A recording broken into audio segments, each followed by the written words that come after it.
So if you visited Al Araqib, they're talking there about tents. They are about the basic needs of the people, like water, electricity, and tents, not housing, not homes, not dorms, not tents. So the needs of the Palestinian community, minority, in the housing issue also, it's not in the same levels. But we think, we know, yeah. These local initiatives you're talking about, they were only made by Palestinian people? Yes, Or yes.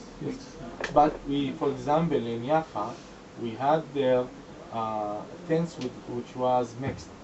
Where we have, for example, in Haifa, they will talk more about Haifa because it's a mixed city, but also we have Palestinian tents here in the Wadi, and we have another tents in the Hadar and other places, so they will talk about the experience the last months. So in the Coalition Against Racism, as a coalition, we said that we should be there. We should be organized, the people to arrive to the demonstration, which was organized by the Ethiopian community. But we said that we will bring signs there in Hebrew and in Arabic to show the Ethiopians and the media that also the Arab Palestinian coming to Kiryat Malachi to be solidar with the to show solidarity with and it get the first page in Haaretz. And they interview the coordinator of the coalition as a Palestinian who will take part in the demonstration to support the Ethiopians. So we are trying to bring that in the strong, the direct way, in order to bring them talk about it and to show the solidarity. It's very important that the Ethiopians will see that the Arab are coming to demonstrate solidarity with them, and the opposite is the same. Yeah. Because I think that the people in Israel lose the hope that this place can be better. You know, from what I see as it's developing, I don't know exactly where it's going, but the language changed a lot in the U.S. Around, you know, who is at fault for the economic collapse and who should pay for it. The discourse originally being set by the right wing was this was a personal issue of a lot of people who made bad loans or who took out bad loans and are at fault. And our biggest problem, they said, was the national debt. This was a total falsehood. The national debt isn't a problem. We are being offered free money as a country. People want to lend us money, and we're not taking it and investing it. And anyone who's a business person knows that someone's saying, I'll lend you money at 0% interest rate, you should take it and invest it in roads and in infrastructure and the things you need to make your economy better. So that has been wiped off the table, and people are now looking, because of the language that changed with Occupy, people are now looking at the injustice in a different way and seeing it not as a middle class versus upper middle class. And the middle class was the big lie that was busted up, and it's, you know, the top 1% and the very top 1% are the ones that have gotten all the economic gains in the last 30 years. That's being exposed now, and the consequences of that I don't know, but we're still dealing with a corporatized media that does not represent the people well, and we're going into another election cycle where there's going to be endless millions, hundreds of millions, billions of dollars spent to run ads that are misleading. And the U.S. the movement will affect the election, the next election. You know, it's really yet to be seen.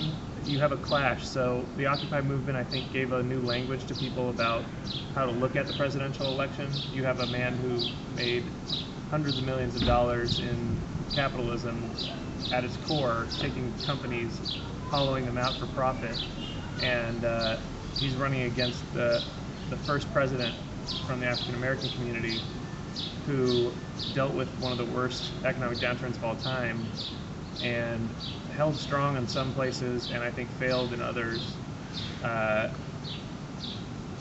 The way it plays out is going to be interesting. I think that there's some strong talking points on the Democrat side in terms of the economy that Mitt Romney wants to take us back to. But the Democrats haven't been as strong as they could have been in actually representing the people, especially at the beginning of the crisis, and putting together some sort of jobs program to actually employ people. Because we have an employment crisis in the U.S. that isn't even represented in the high unemployment numbers. I think that personally, I'm a little bit cynical, and I think that the amount of money that's going to be spent by Republicans to win the election is going to be a very hard barrier to beat for the Democrats. I don't think they're going to spend nearly as much money. With that said, I think that because of the new language of the Occupy movement, people see where they are in the class struggle much more clearly, and that something has to change in the economic structure in order for us to have children who might have a chance at a better life, like the old American dream. Have you had any success with the media, like getting it out? Because usually in the mainstream media here in Israel and even in the Arab world, we also watch Al Jazeera and all the other channels. It's almost they don't talk about it a lot. Specifically about the movement? Yeah, they don't talk about it a lot, like about Occupy USA or all the social struggles, media, and usually it's taken from the mainstream media like Fox News, CNN, and all the other bastards. Yeah, so just like everywhere, I think the media really likes a big spectacle. They like a scene. They cover when the police beat up protesters, they cover that pretty well. They tend to call it violence without saying it's actually police violence, because 99.9% of the violence has been initiated by police. By police, yeah. The media tends to fall in and out of love with things depending on if they're hot and happening. So the media will tell you that the movement is in recess, it's quieter. I think it's cyclical. These things tend to go in waves, but there are good reporters still in the U.S. press, especially in the independent media, which I work in, and they're still laying the groundwork.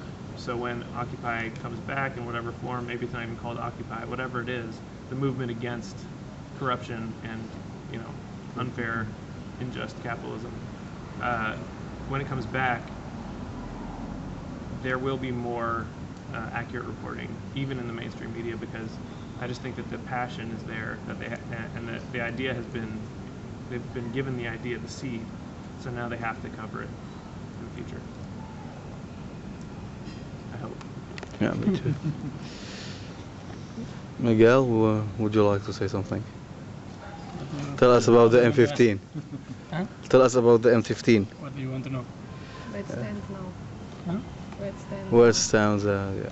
I think now we are also in a moment to think about the situation and to try to find what are the next steps, especially because in the economic situation of Spain is quite critical at the moment.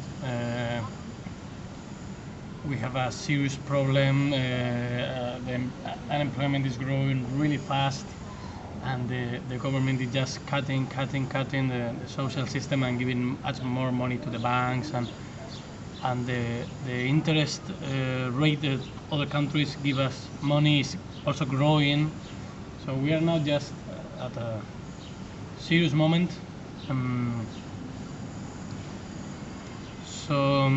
Yeah, we don't really know what is going to happen in the next months, weeks, maybe. We don't know if it's going to be something like Greece, that the government is going to fall, and we're going to try to be the US, the European Union is going to try to impose us some kind of technocratic government, or what is going to happen. So yeah, we keep doing more or less the same, but a lot of people are thinking about what could the new steps could be to solve it. And yeah, we still don't have answers, but we look around to all of what is happening, especially Greece and other countries, and to see if we can get any ideas. But well, the movement keep being more or less active, alive, and yeah. So we think it could be a really important, especially really important tool at that moment, where if the economic there's a crash, to help, not to just go to hell, but to try to recover as soon as possible, or to use that window to build another system and change really the thing. So maybe we are in a good moment.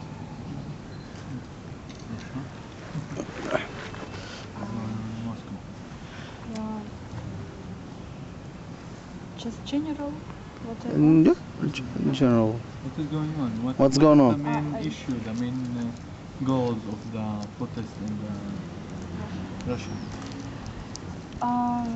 The protests that we have now started last December and were very active during all 6 months, in December, January, February, all months this new year, and they are very contradictory. They started with the demonstrations against the parliamentary results in parliamentary elections.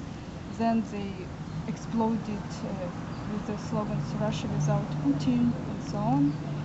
And mostly it was liberal organizers, leaders who made people take to the streets. Because they have quite good financial support through media to urge people. But this is like official, non-official, you want to call them like these leaders who speak in the tribune and so on. But in mass, people who were in these streets in Moscow in December, for example, around, it started from 40,000 people in Moscow. It was regular people.